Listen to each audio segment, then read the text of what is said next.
We're here with Dr. Greg Ganssle from Talbot School of Theology.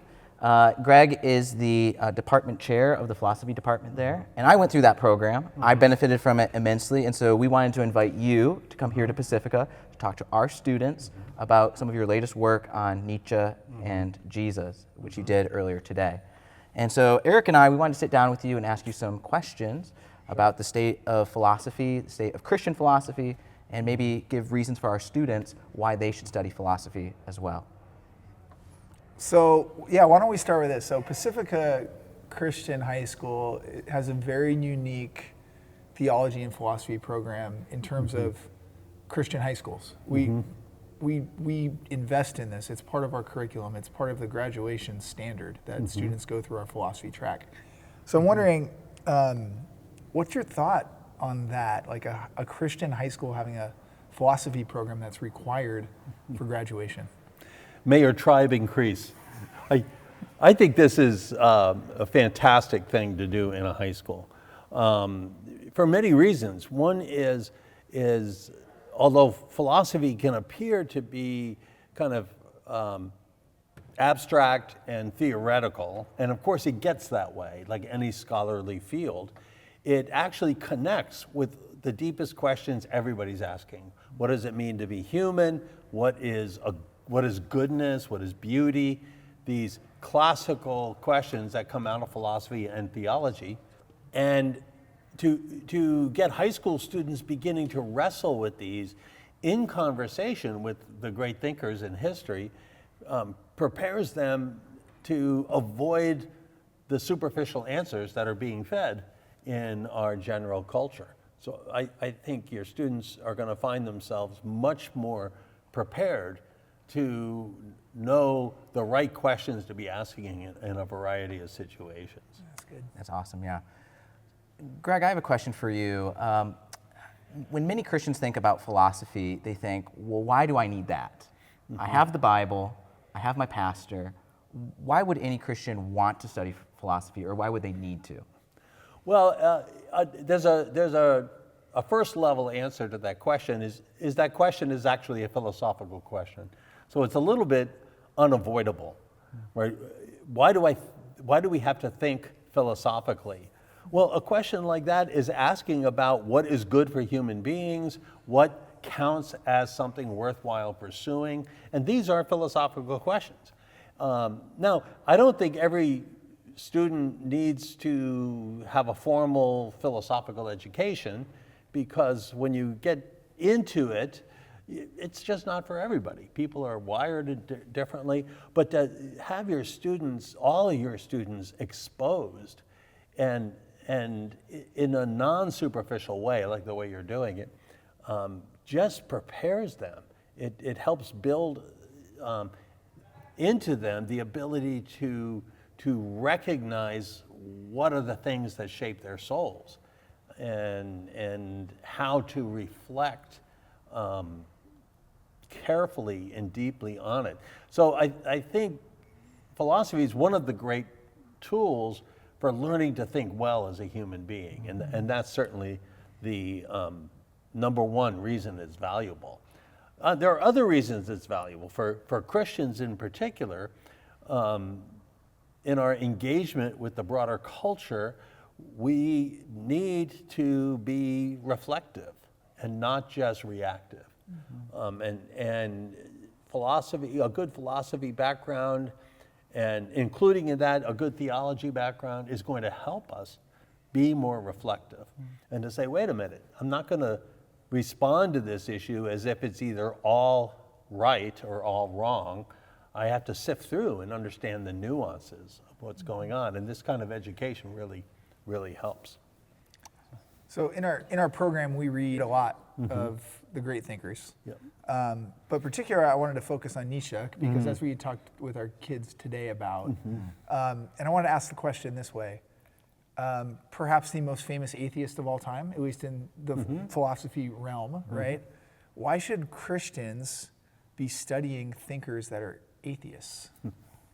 Well, that's a great question. I think there are lots of reasons, because a lot of, before we get into the particulars of Nietzsche, a lot of thinkers who are atheists have a whole lot to teach us, right? And it's worth exploring and learning.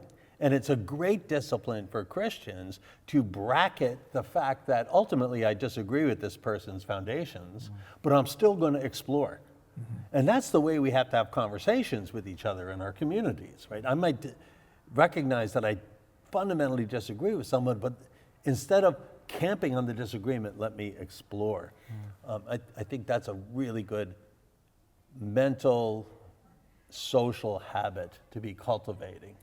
And I remember when my middle son went to college, he started as a philosophy major, and he realized it was really hard for him to read people he disagreed with. And I said, well, philosophy is not for you then, because no philosophers agree perfectly about anything.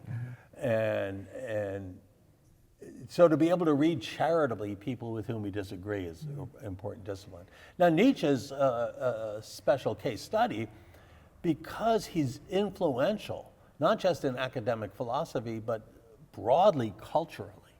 Most academic philosophers have very little cultural influence, but Nietzsche's comes up in every discipline.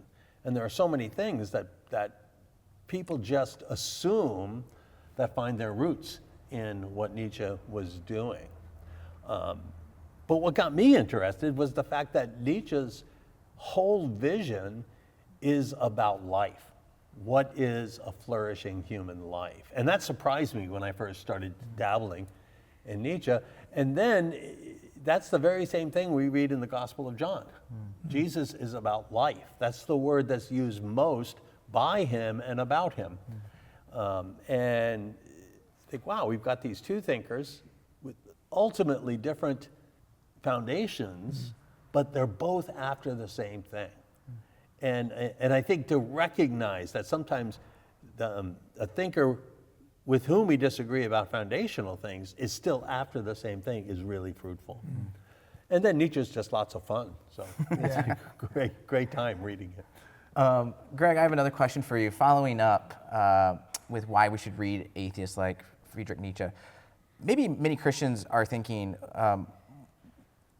are there any Christians doing work in philosophy, or are you just kind of like the lone one? Like, I think when people think about philosophers, they think of Friedrich Nietzsche, they think of David Hume, or they think of Karl Marx, or others. They're not people who are, they're kind of antagonistic to the faith. Yes. So has that continued? Is philosophy antagonistic to the faith as a whole discipline? What is the state of Christian philosophy today? Well, it's really been a revolution in the past 70 years. So if you take English-speaking philosophy in a year like 1960, you could count the major philosophers who would identify as Christians probably on one hand in academic philosophy. Now, probably 1 out of every 8 professional philosophers is some kind of Christian. Wow. Broadly speaking. And so there's been a real revolution, and there are a lot of reasons for this. Some of them have to do with what actually is going on in philosophy coming out of the middle of the 20th century. And there was a very restrictive sense of what kinds of things could be true. And ethical claims or metaphysical claims or theological claims couldn't be true. And that whole project collapsed, partly because it's incoherent. And so it left a vacuum. And then Christians began to move into that vacuum and do really good philosophy about things like whether God exists or whether morality is really subjective or could there be objective moral norms. And this began kind of like the cloud the size of a man's hand in the early mid-60s. And by 1978, they founded the Society of Christian Philosophers, which was a professional society. And by the time I went to graduate school in 1990, there were 1,000 members. Wow. Wow. And so it both became a place where Christians could go for advanced education because they knew some leaders were Christians. And then it just began to multiply from there. So it's a very ripe field. Of all the humanities disciplines, philosophy is the one that has the most Christian presence. Wow. Can you talk about digging into some of your current work on Nietzsche and some of the effects that you see of his ideas and how they have played out downstream in our culture? And so, what parts of our culture are related to his work, and what are some cultural foundations that 21st century America has, like, we built our world around these ideas? Yeah, I think there's a lot that could be said there. Now, one of the challenges is how has Nietzsche been appropriated versus what was he trying to do? So the prime example here is there's a postmodern interpretation of Nietzsche in which he rejects all truth claims. And it's not unreasonable at a quick reading to think this might be the case, because he says some pretty weird things about truth. Like, truth is a mobile army of metaphors and things like this. Very poetic. And of course, the notion that there's no truth has great cultural impact. And this winds up sometimes being applied universally or globally, like what you might call postmodernism, and sometimes selectively, which you say, well, there could be truth in areas that are empirical, like the sciences. And of course, that view goes way before Nietzsche to people like David Hume in the 18th century. So you could have truth about certain domains, but not truths about moral reality or whether human beings have free will or whether God exists and this kind of thing. Actually, I think Nietzsche didn't give up on all truth. I mean, he thought his own position was true, and it'd be a little incoherent to deny truths. Philosopher Roger Scruton, who just passed away, who I believe was a Christian, said, if someone is telling you that there's no truth or that all truth is relative, that person's asking you not to believe him. So don't. And it's a great little quip. That's good. And so there are ways Nietzsche's been appropriated that I think have really strong cultural gravitas. Yeah, I was thinking about that when you were with our students today, and because the appropriation of Nietzsche, from my perspective, is a lot of people take God is dead. Yes. But they don't say, and we killed him. Yes. Which is the very next line that the madman says. Yes. We forget that part. Like, we leave it out because we don't want to recognize the fact that the only reason he was saying God was dead was because humanity had progressed to a place where we killed God. Yes. Right? And in another place he says, God is dead, meaning the hypothesis of God is no longer believable. So he thinks that European culture, which is what he was talking about, had gotten to the point where there just wasn't room for belief in God anymore, and that's a settled question. And then the other thing we talked about this morning is that whole story of the madman who talks about the death of God. His primary target is not the religious believer, but the atheists, because everybody sitting in the marketplace was full of atheists, and he was trying to get them to recognize if you reject God, life can't go on the way it used to go on, and that's often misunderstood. Yeah. One of the ways that I talk about this with my students is it's like Wile E. Coyote, the cartoon. Like, he runs off the cliff, and he's kind of running on the fumes of... Oh, that's good. Yeah. Right? Roadrunner. But there's no foundation. But he can keep on running for a while, Yep. and then he recognizes there's no foundation. Eventually, he'll drop. Yeah, and it's like that's it's good. almost like Nietzsche is saying the same thing. It's like, you don't realize actually the gravitas of what you're doing. You've ran off the cliff. There is no foundation. And you think you can stay there. Yeah. Yes. Yep.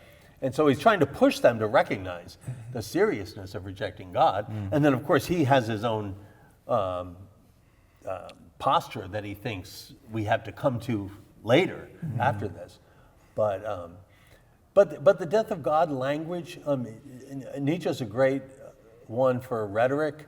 And so a lot of the phrases get widespread in culture. And even when people don't realize that it was Nietzsche that articulated it. Yeah. Yeah, that's good. So speaking of like the death of God is like this, the hypothesis of God is gone. And you know, we're here in Santa Monica, I don't know, probably less than what, Eric, 10%? 3%. 3% of our population would identify as Christian. It's just kind of in the air we breathe that God is dead. Yeah. You have written some books responding to people like the New Atheist. Right. What would you say is, in your view, in your opinion, the most powerful argument against the view that God is dead? Yeah. Okay, that's a hard question because powerful can be taken in two different ways, or at least probably like 9 different ways. But we'll talk about 2. Okay. One is from a purely academic, philosophical. What is the strongest case for the existence of God? That's one thing. But the other, which is more germane to your context here, is what is the most, given where people are today, people here within this square mile, what is the most likely line of thought to persuade them that perhaps God is real? And persuasion is person relative, right? You persuade someone by building on things that she already knows or believes or cares about, and then trying to lead that person to another step. So when it comes to like analytically, what is the best argument for God's existence? I think some of them are pretty good. I think, you know, the fine-tuning argument from design is a strong argument. You have to drill deeply and deal with the multiverse hypothesis and these things. After a while, it gets a little boring, I think. But I think these things are good. I think certain moral arguments for the existence of God are pretty strong, especially if we stop trying to construct it like an independent argument for God's existence, and we start doing much more what a friend of mine used to call comparison shopping. He would tell the story that if you watch car commercials, they never try to persuade you to buy a car. They assume you're going to buy a car, and then it's comparison shopping. This one's better than this one. And we can learn from that in terms of our worldviews, right? Rather than saying, I can prove Christianity and there's no flaws, we say, well, the Christian answer to this question just doesn't it seem to be stronger than this answer? So isn't Christianity a better explanation for moral reality than this version of atheistic moral reality? And so I think that helps make it stronger. I was telling one of the students today, I often think in terms of, we watch a lot of detective shows, my wife and I, if they're not too scary. We don't like scary stuff. And the detectives always do the same thing. They come in, there's a crime, and they're pretty sure it's a crime because there's a dead person on the floor, and they pick up stuff. And then they begin to analyze the stuff. And some of that stuff becomes evidence, and then they take this evidence and they try to construct a story that explains all of the pieces of evidence in a way that's stronger than any competing story. And of course, if it's a pretty strong story, you might get an establishment of guilt beyond a reasonable doubt. That's much more what the putting forth a case for the reality of God or for the Christian story is.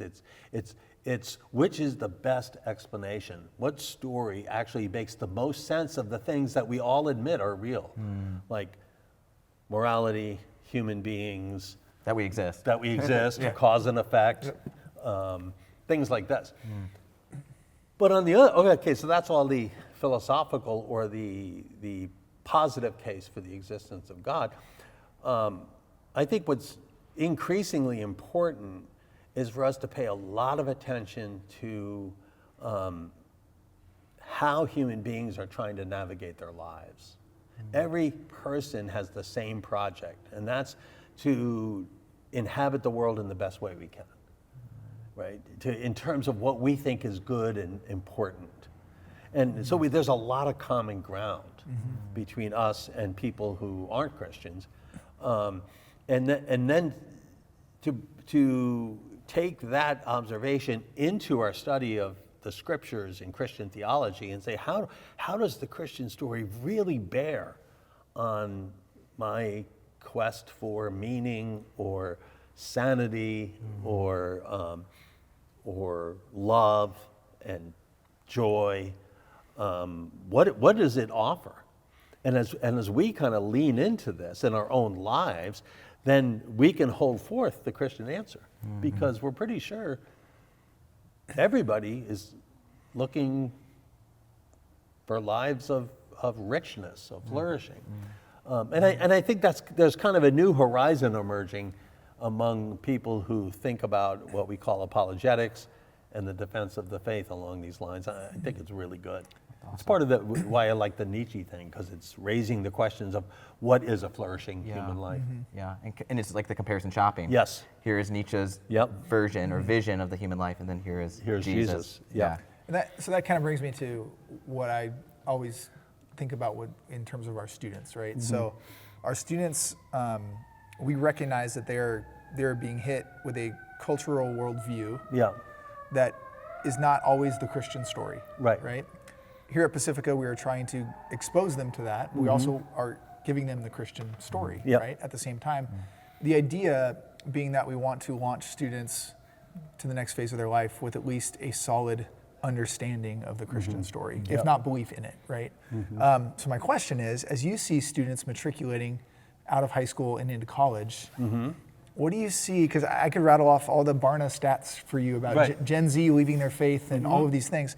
What are you seeing with this generation right now? Is they what are they hungry for? What are they asking? What are the worldview staples that are maybe you're trying to help them at least reevaluate? Yeah, that's so good. I remember I was sitting in church one day and we were singing some song, and I think it was a perfectly fine song. I don't remember which one. And there was a line in it about Jesus being the answer, and I was thinking, people don't want answers. And then I thought, what do they want? And this might have been like after the song, halfway through the sermon. I'm still thinking about this stuff. I wasn't preaching that day. Back to the pastor. So I thought, people want a question that's worth asking. And I think some of the disaffection that young people report with the Christianity that they grew up with or what have you, and it's not only young people, is Christianity doesn't ask any of the questions that are worth asking.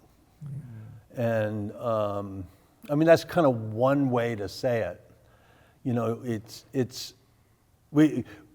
I used to think that the most important thing is helping to cultivate a Christian worldview. And I've come to see that that is important, but it's easy to walk away from your Christian worldview. And so when we were in Connecticut, I had a student contact me and say, can we have lunch? I'm having lots of doubts. He was an undergraduate, very involved in one of the campus ministries, and he's having all these doubts. So we meet for lunch, and I probe for about an hour, and I can't locate the doubts. What's going on? Is it, some new book he read, some question that came up in a seminar? And finally, after an hour, because I'm a little slow at these things, I said, well, tell me about your relationships. And he goes, oh, yeah, I started to see this woman, and it's going so well. She's not a Christian, but I immediately knew what was happening.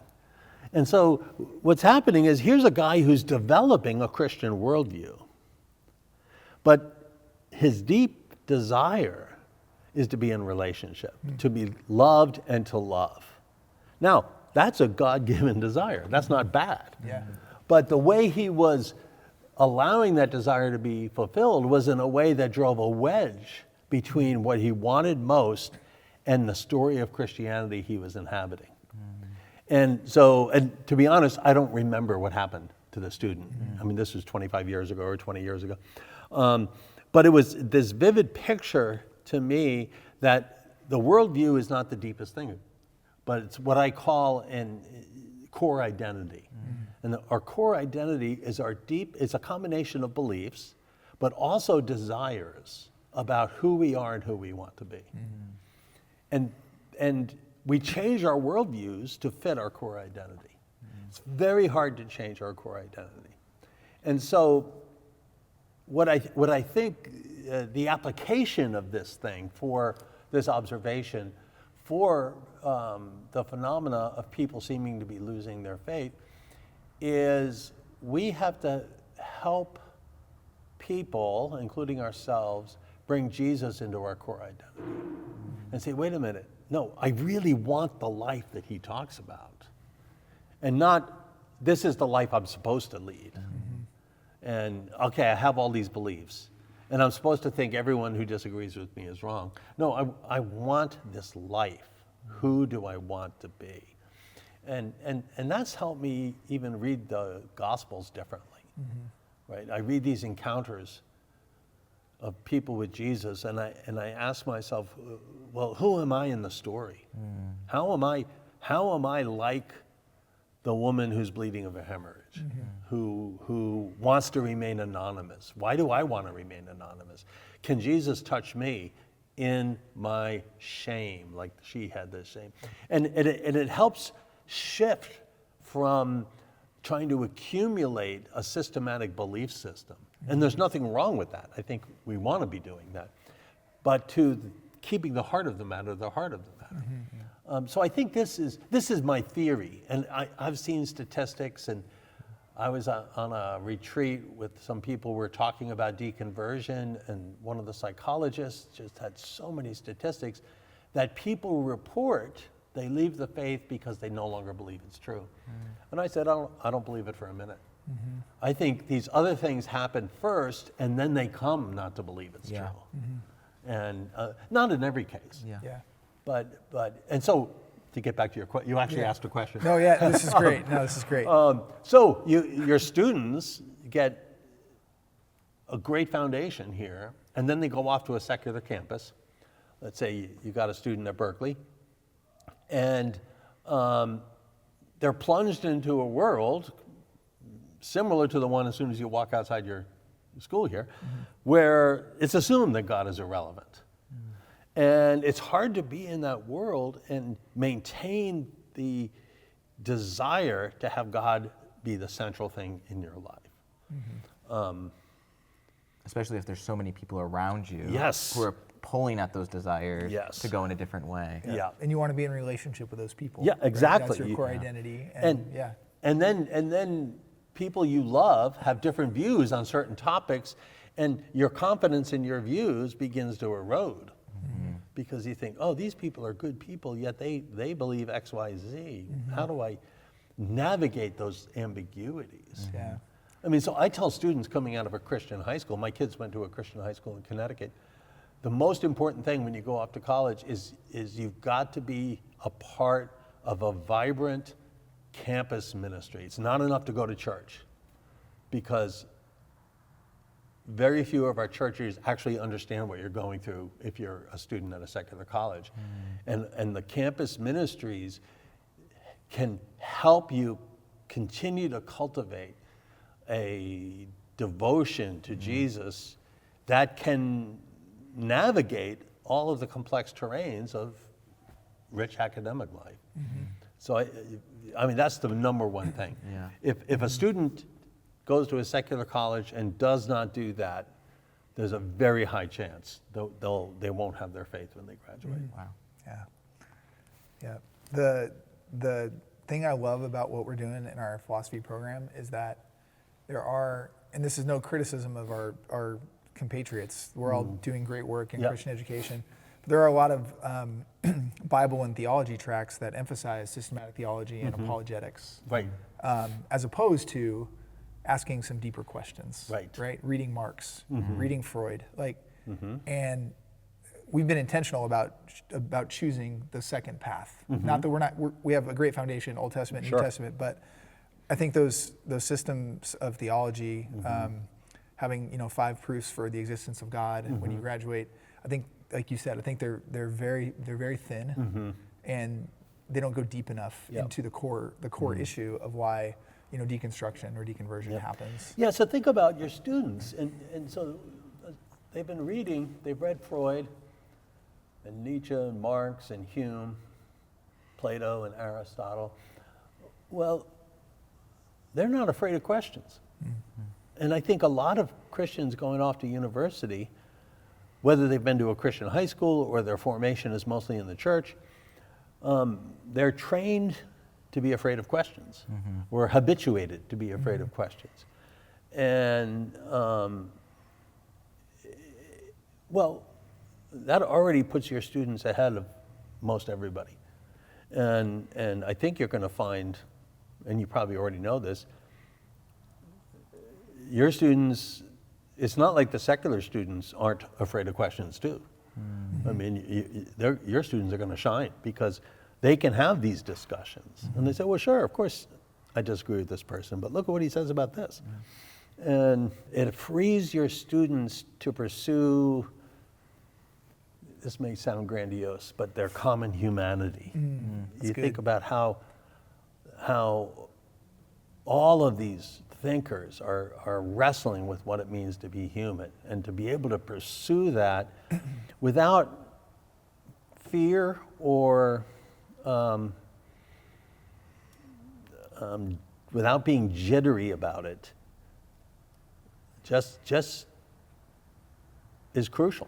It's crucial for their lives. It's crucial for the mission of the gospel. Now, you want to also help them be wise and say, like, if you really have a question and you're wondering about the truth of Christianity, don't go off by yourself to solve it, right? Find mature Christians who can help you think through this. And keep asking the questions in community. But you're already modeling that here.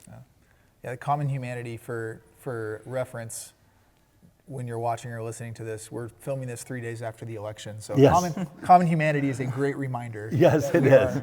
We are all on this planet, all created in His image. Yeah, that's good. I mean, so let's talk about not the election, but let's talk about the dynamics of these things. One of the dynamics that's missing in our cultural conversations, if there even are conversations,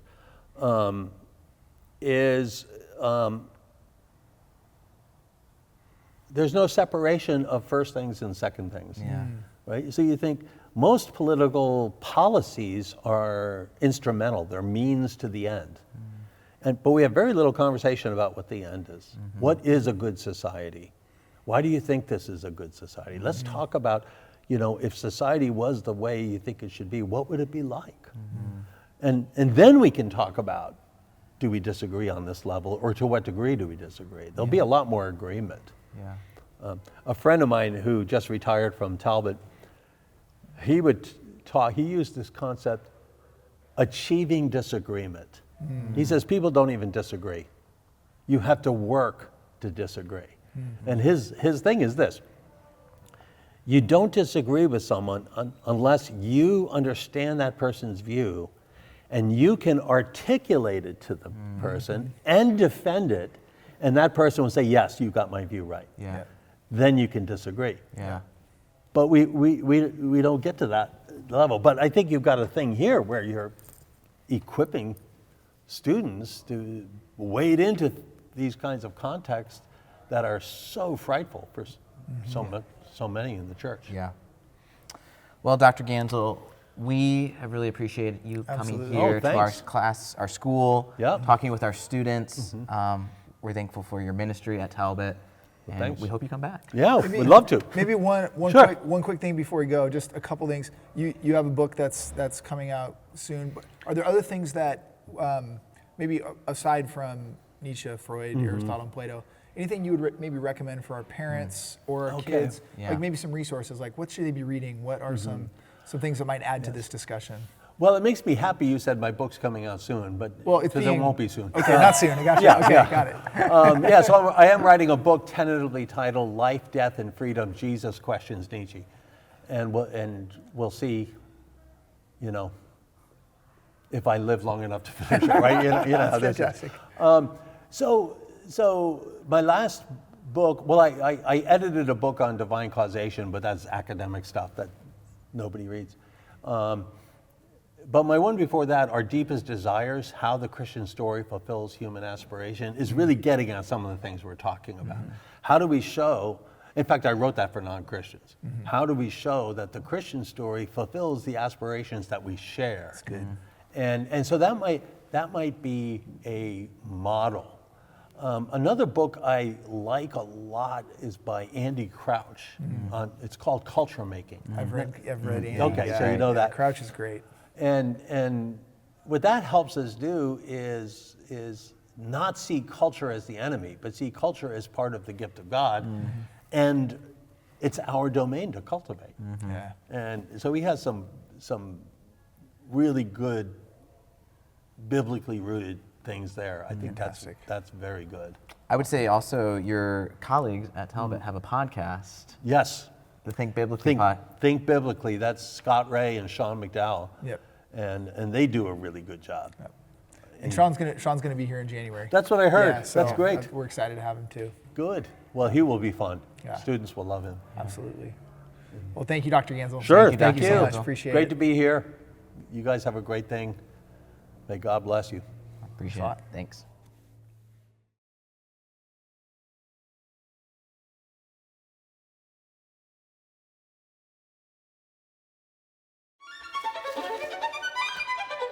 Thanks.